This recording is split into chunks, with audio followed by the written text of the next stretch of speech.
Desde los antiguos tiempos siempre existieron las escuelas de misterios. Las escuelas de misterios fueron las responsables de propagar enseñanzas divinas y sagradas para todo el género humano. Dentro de estas escuelas de misterios se celebraban los grandes rituales hacia la divinidad, hacia la naturaleza y en beneficio hacia los seres humanos. Los templos de misterios conservaron sus enseñanzas de manera privada y jamás pública. Nunca divulgaron sus conocimientos sagrados. Nunca jamás dieron margaritas a los cerdos. Las escuelas de misterios, dirigidas por los grandes iniciados, supieron trabajar con sabiduría, con amor y con suprema santidad. Conforme nuestra ronda planetaria ha ido avanzando, fuimos penetrando a edades cada vez de mayor densidad y de mayor perversidad humana, provocando en esta edad negra, en este Kali Yuga, que las escuelas de misterios se hayan cerrado, provocando que los misterios más sagrados se encuentren escondidos. Los grandes iniciados, en su mayoría, son desconocidos por la humanidad. En su gran mayoría no conocemos su identidad, pero ellos supieron preservar de manera oral, de labios a oídos y de forma escrita sus más sagradas enseñanzas. Así pues, nuestra humanidad se divide en tres tipos de hombres: el hombre común, el esclavo de la vida, el hombre que trabaja, que vive, que usa dispositivos móviles, que conduce un vehículo, que nace, crece, se reproduce, muere, y nada trascendental ocurre en su existencia. El hombre poderoso, aquel que logra obtener una ventaja social, económica, política, militar sobre sus semejantes, y que obtiene un estilo de vida diferente y en cierta medida superior al de la gran mayoría de los seres humanos. Pero tanto el hombre poderoso como el hombre común viven en tinieblas, viven en oscuridad hacia el mundo de la luz espiritual. El tercer tipo de hombre son los grandes iniciados, aquellos seres verdaderos maestros que han encarnado la luz y la sabiduría plena y totalmente en sí mismo, que fundaron las grandes escuelas y que dieron origen a las más grandes religiones del mundo: cristianismo, judaísmo, budismo, zoroastrismo, etcétera, etcétera, y cuyas palabras repercuten hasta el día de hoy. Estos grandes iniciados formaron verdaderos grupos de trabajo esotérico y siempre supieron plasmar su enseñanza en tres niveles: en el nivel esotérico, mesotérico y exotérico. Esto significa, en el nivel exotérico supieron plantear un conocimiento y una enseñanza de forma y de manera simbólica, de tal manera que sólo aquellos iniciados que estuvieran dentro de quienes recibían estas enseñanzas pudieran entender su más oculto significado gracias a la preparación y el conocimiento que habían tenido de manera previa, es decir, conocimiento de forma simbólica. Ello lo encontramos en la Biblia hebraica, en el milagro de las bodas de Canaán, en las cuales se habla de la transformación del agua en vino. ¿Y qué pasa? Que la gran mayoría de los cristianos creen que efectivamente Jesús convirtió agua en vino y se quedan con la idea de un vino material, como si el ser más perfecto de este universo se hubiese manifestado solamente para satisfacer deseos y caprichos del paladar de alguien. Por eso, la misma Biblia hebraica menciona: el que tenga entendimiento, que entienda, y el que tenga oído, que oiga. En un aspecto mesotérico, ya se conoce acerca de las leyes o principios herméticos que permiten interpretar aproximadamente la simbología a la cual nos estamos presentando. En un aspecto mesotérico, entendemos que Jesús no vino a hacer vino para una fiesta, que habla de una transformación, de un cambio de naturaleza, y ese es el milagro, un cambio de naturaleza relacionada con el agua, con la gran simbología esotérica que posee, y con el vino que proviene de la vid y que tiene una gran simbología en la forma de la semilla de ese fruto. En el aspecto esotérico encontramos un aspecto más profundo en su interpretación. Encontramos allí la transmutación, es decir, de convertir agua en vino en lo exotérico, pasamos a una transformación de agua en vino en lo mesotérico, y en el aspecto esotérico ya se utiliza el término transmutación, que nos refiere inmediatamente a los misterios del gran arcano, el arcano AZF, el gran misterio iluminador de los grandes iniciados de todas las escuelas de misterios, el último y más grande de los secretos, que solamente se entrega de labios a oídos. Hablamos de transmutación alquímica, hablamos de la transformación de las aguas inferiores en el vino sagrado, que es la sangre del Cordero que quita los pecados del mundo. Y por eso este evento se realiza dentro de una boda. ¿Por qué? Porque los misterios del gran arcano solamente pueden y deben vivirse en pareja.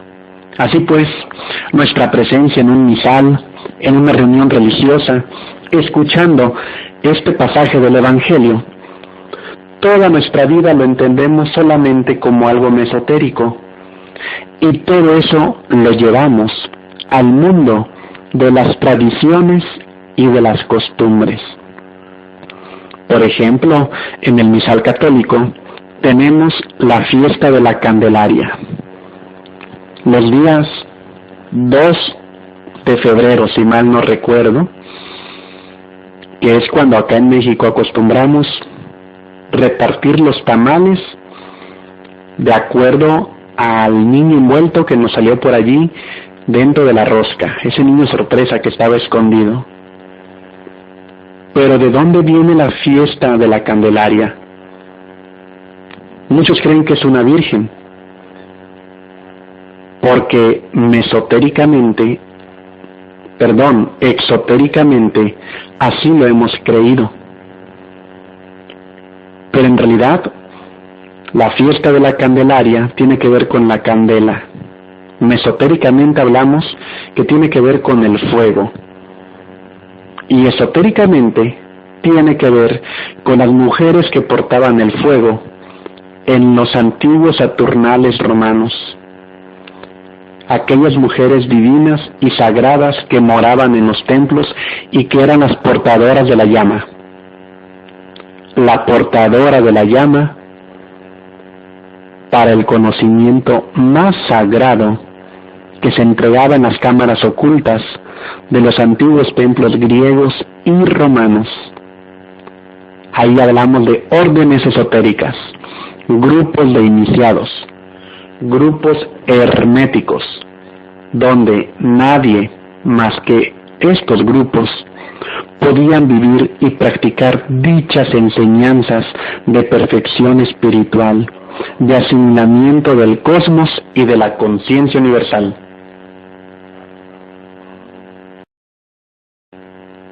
Por ello, menciona el Kybalión: cuando el oído es capaz de oír, entonces vienen los labios que han de llenarlos de sabiduría.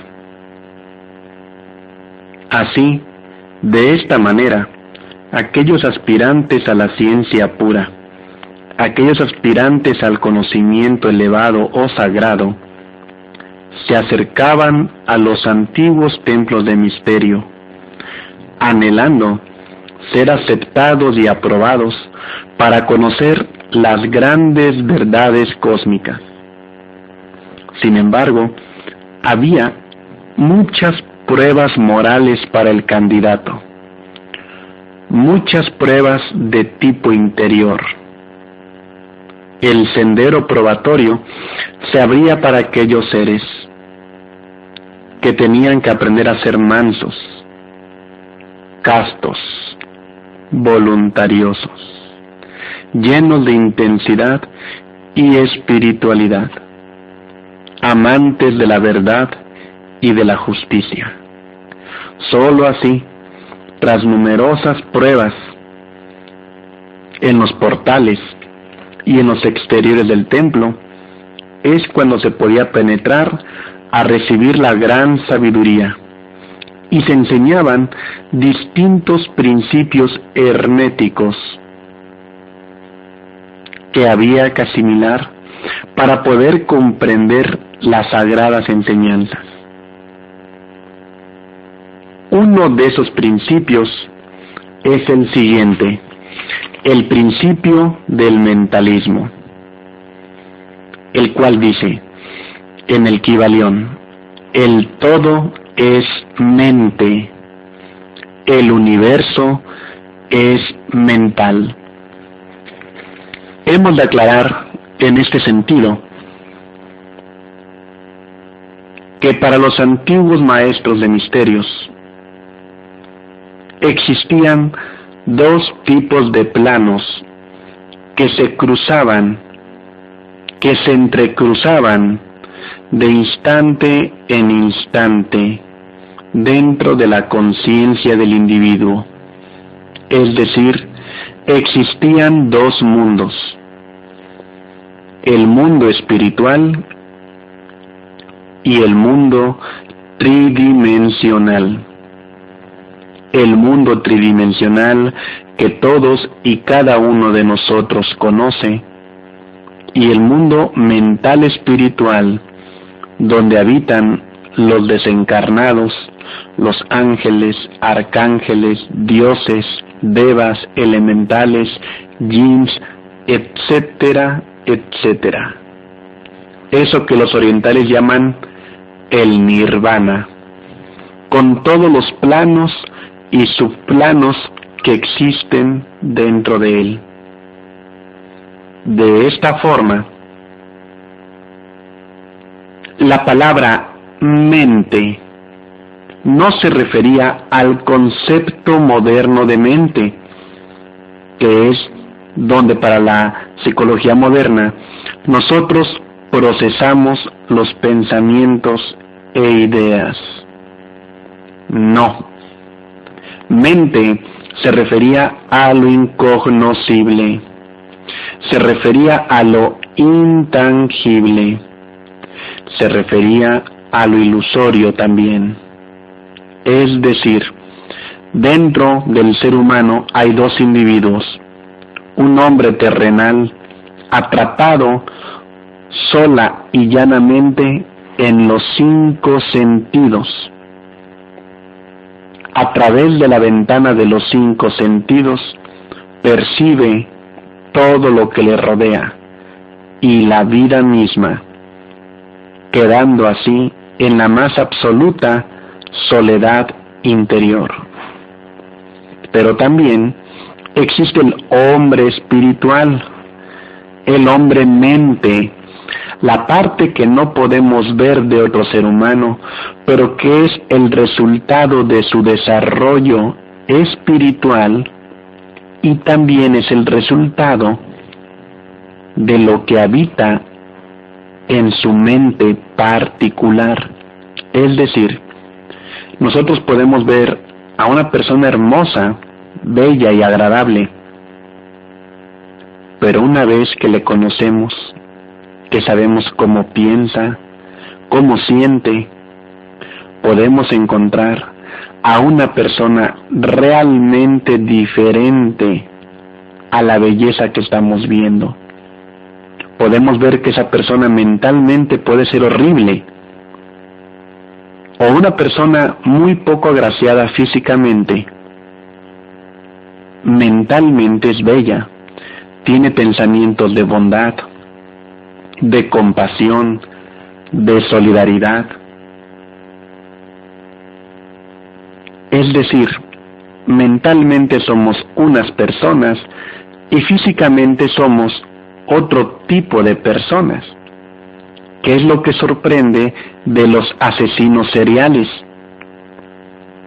que tridimensionalmente aparentan ser un tipo de persona y resulta que interiormente son perversos.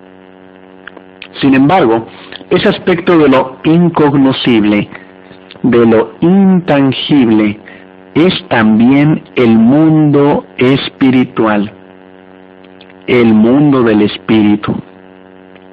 Así, cuando se afirma que el todo es mente, estamos hablando nosotros de que el espíritu puro, la fuente de la vida, es un aspecto profunda y plenamente espiritual, de las partes más elevadas del cosmos, de las dimensiones más sutiles. Así, ese aspecto universal y único, esa fuente de la vida, piensa y crea. De este modo, nosotros debemos de alejarnos de la idea de un anciano de blanco que está en el centro del universo pensando, y que él al pensar va a crear. En sí, estamos hablando de pensamiento como una fluidez muy natural de la conciencia cósmica. Tenemos que tomar en cuenta que existe la gran mente cósmica, la mente universal, como un plano de conciencia, como un plano dimensional. Jamás podríamos nosotros comprender las leyes herméticas sin saber que existen 7 planos dimensionales, a saber: mundo físico, mundo vital, mundo astral, mundo mental, mundo causal, mundo del alma y mundo del ser. Estas 7 regiones o mundos son parte de las dimensiones superiores, a excepción de la primera, que es el mundo tridimensional. Para poder hablar de multidimensionalidad, tendríamos que dedicarle un extenso tema, cosa que haremos más adelante. De momento basta comprender que esas regiones o mundos vienen siendo la escala a través de la cual desciende lo generado por el todo. Ese todo está más allá de la mente a como nosotros la concebimos, e inclusive está más allá del universo mental. Sin embargo, como es lo incognoscible y lo intangible, por ello entra en el concepto mente que existía para el mundo antiguo, para que pudiéramos comprender lo sutil, para que pudiéramos comprender lo sublime. Así, esa fuente de vida, esa gran hoguera cósmica, genera una creación. Así como el fuego no tiene que pensar en generar luz, sino que simplemente la irradia. De la misma manera, la gran conciencia cósmica de una forma muy natural fluye, cual pensamiento, de dimensión en dimensión, creando toda gama de realidades cósmicas. De tal manera que nosotros somos una llama de esa gran llamarada, puesto que fuimos hechos a su imagen y semejanza, con la misma capacidad de crear. Pero si recordamos nosotros esta escala multidimensional, hablamos que entre nosotros, plano tridimensional, y esa gran hoguera de vida que los cabalistas llaman el Ain, existe el mundo vital, astral, mental, causal, del alma y del ser. El mundo mental se encuentra intermedio entre esa gran hoguera y nosotros que somos la llama. De la gran hoguera se desprende la creación hacia abajo, de sefirote en sefirote, de dimensión en dimensión. Pasa a través del mundo mental, pasa a través de la mente cósmica para adquirir la forma que va cristalizando de dimensión en dimensión hasta dar origen al universo mismo. Nuestro planeta está regido por la ley de rondas. Nuestro planeta no siempre fue tridimensional. Nuestro planeta proviene de una ley que permite la cristalización de los mundos desde la región mental hasta la tridimensional. De esta manera, la mente cósmica brinda la forma a la creación y nosotros somos parte de esa creación, pero somos distintos, somos diferentes al resto de la creación porque estamos vinculados a la mente universal. Es decir, las demás criaturas que habitan el mundo tienen conciencia espiritual, tienen alma. Por eso animal viene de alma, con ánima, pero no tienen mente. Por eso son inocentes. Por eso no pueden elucubrar teorías. Pero el ser humano está vinculado a la mente cósmica con una mente individual, con una mente particular. De esta manera, el ser humano también puede crear, pero el ser humano se ha convertido en un producto de lo que él mismo ha creado, desde sus más originales y primeras existencias. Esto quiere decir que cuando la humanidad vivió en las regiones superiores, era otro tipo de humanidad. Y eso lo encontramos en la parábola bíblica que se refiere a el Edén. el Edén existe, pero es obvio que es un lenguaje iniciático. No significa que entre el Tigris y el Éufrates, exactamente allí está ubicado el Edén y vivían 500 personas allí o nada más 2. No, Adán y Eva también no es que seamos una sola pareja original como humanidad. Eva representa a todo el género femenino y Adán a todo el género masculino de aquella antigua humanidad que habitó en esa dimensión conocida también como el Edén, que es el mundo vital dentro de la cábala hebrea. De esta manera, nosotros, en aquella etapa adámica, en aquella etapa edénica, poseíamos la inocencia. ¿Qué quiere decir eso? Que como criaturas no teníamos una mente activa, sino una mente receptiva a las grandes verdades cósmicas y a los ritmos universales, de tal manera que el ser humano hacía la voluntad del Padre. El ser humano sabía conducirse de la mano de los seres superiores. No existía el temor, el miedo, las necesidades, ni existía el deseo. De esta forma, de esta manera, el ser humano poseía una mente pasiva. Cuando cometimos el error, cuando tuvimos la caída pleromática, la cual sería asunto central de otro tema, en el cual hablaríamos de los misterios de la pareja,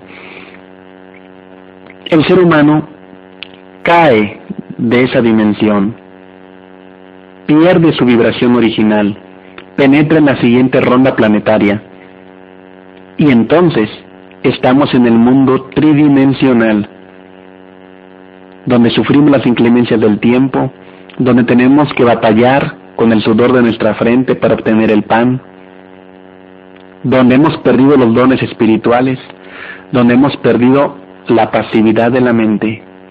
Y entonces surge el pensamiento de la base de la escalera hacia arriba, pero nuestros pensamientos no llegan a la fuente, es decir, nuestros pensamientos asisten a nuestras necesidades personales y tridimensionales.